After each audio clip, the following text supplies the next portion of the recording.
In a vast kingdom shrouded in the mists of time, a man stood trembling before the throne of a powerful ruler. His hands were bound, his heart heavy with the weight of his crimes. He was a thief, a liar, a breaker of trust, whose deeds had woven a noose around his own neck. The court was silent, the air thick with anticipation, as the ruler's piercing gaze fell upon him. The man's fate was sealed, his life forfeit, but the ruler offered him a choice, a final chance to shape his destiny. Two paths lay before him. The first was a rope, coarse and unforgiving, dangling from a gallows in the courtyard. Its purpose was clear, a swift end, a familiar punishment. The second was a massive iron door, dark and towering, set into the stone wall of the throne room. Its surface was etched with strange, ancient symbols, and it seemed to pulse with an ominous presence. No one knew what lay beyond it. The door stood as a monolith of mystery, its secrets hidden in shadow. The man was to choose, the rope or the door. His eyes darted between the two. The rope was simple, its outcome certain. He could see the gallows in his mind, the creak of the wood, the snap of the cord. Death was a known entity, its face grim but familiar. The door, however, was different.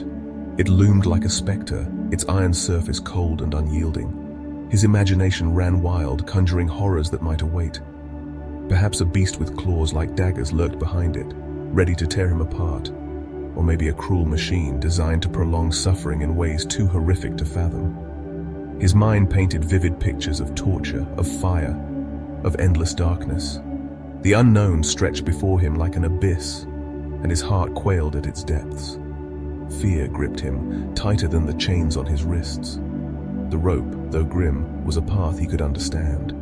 Its certainty was a strange comfort, a predictable end to a life of missteps. The door, with its silent menace, offered no such solace. What if it led to something worse than death? What if the pain beyond was greater than the brief agony of the noose? His thoughts spiraled, each one feeding his dread. The crowd watched, their eyes boring into him, as the ruler waited for his decision. He chose the rope. The decision was made in a moment, but it felt like an eternity. His voice, though silent, echoed in his own mind as he sealed his fate. The guards led him away, their steps heavy on the stone floor. The courtyard awaited, the gallows standing stark against the sky. As they prepared the rope, a spark of curiosity flickered in his chest. What lay beyond the iron door? The question gnawed at him, a final torment as he faced his end. In a moment of reckless bravery, he turned to the ruler, his eyes pleading for an answer. The ruler's response was simple, yet it struck like a thunderbolt. Beyond the door lay freedom. The word hung in the air, sharp and cruel. Freedom.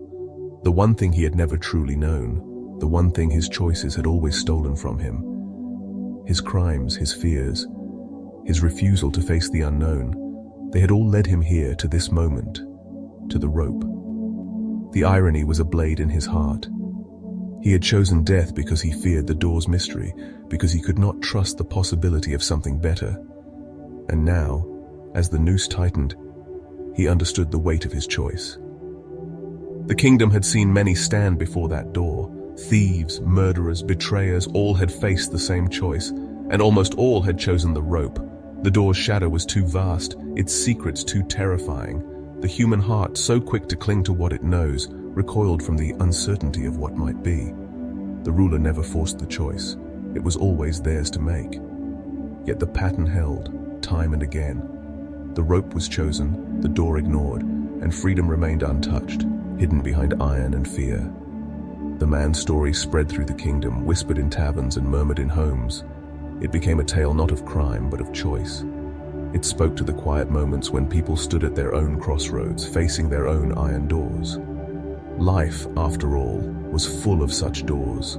Moments when the familiar path, though painful, seemed safer than the unknown. A job left unchanged, a dream left unpursued, a risk left untaken. The fear of failure, of loss, of what might lie beyond, held sway over countless hearts. And in that fear, opportunities were lost, freedoms forsaken. Yet the story carried a spark of hope. For those who heard it, the man's choice was a mirror, reflecting their own hesitations. It asked a silent question. What doors had they refused to open? What freedoms had they abandoned, choosing the rope of familiarity over the uncertainty of possibility? The tale urged them to pause, to reconsider, to find the courage to face the unknown. For while the door might hold danger, it might also hold salvation. The only way to know was to step through. The kingdom continued, its iron door standing as a silent sentinel. It was a symbol now, not just of judgment, but of life itself. Every choice was a door, every risk a threshold.